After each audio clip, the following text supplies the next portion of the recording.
আমার নাম সৌম্য চক্রবর্তী। আমি নন্দী রিয়েল এস্টেট এন্ড ডেভেলপার্সে একজন প্রজেক্ট ইঞ্জিনিয়ার হিসেবে নিযুক্ত আছি। আমাদের কাজের ক্ষেত্রে ইঞ্জিনিয়ার হিসেবে আমি বলবো যে প্রথম যে জিনিসটা প্রায়োরিটি পায় সেটা হচ্ছে একটা সেফলি ওয়ার্কিং এনভায়রনমেন্টটা।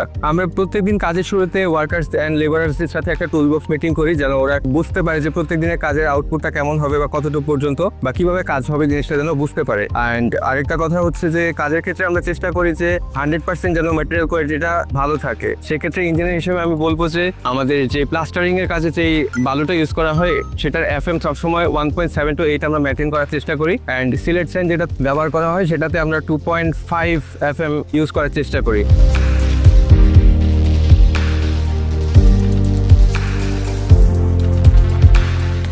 ম্যাটেরিয়ালস কোয়ালিটির ক্ষেত্রে আমি বলবো যে যখন আমরা পাথরগুলো প্রজেক্টে আনলোড করা হয়, আমরা রিয়েল টাইম টেস্ট বলতে সাইজ এন্ড শেপটা ঠিক আছে কিনা সেটা আমরা বোঝার চেষ্টা করি, অ্যান্ড দেন আমরা প্রজেক্টের বিভিন্ন কাজে ব্যবহার করি।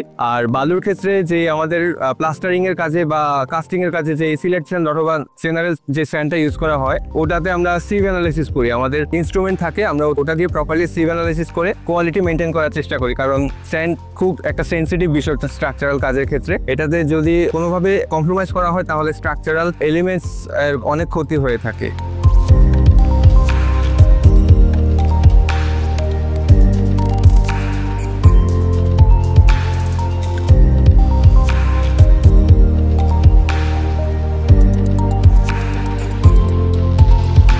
আমি সর্বোপরি বলতে চাই যে আমাদের প্রত্যেকটা প্রজেক্ট আমরা BNBC কোড মেনটেন করে কাজ করার চেষ্টা করে থাকি। সবার কাছে অনুরোধ থাকবে আপনারা আমাদের প্রজেক্টে আসুন, ভিজিট করুন, জাজ করুন আমাদের প্রজেক্ট এর কোয়ালিটি এন্ড কাজের কোয়ালিটি কেমন।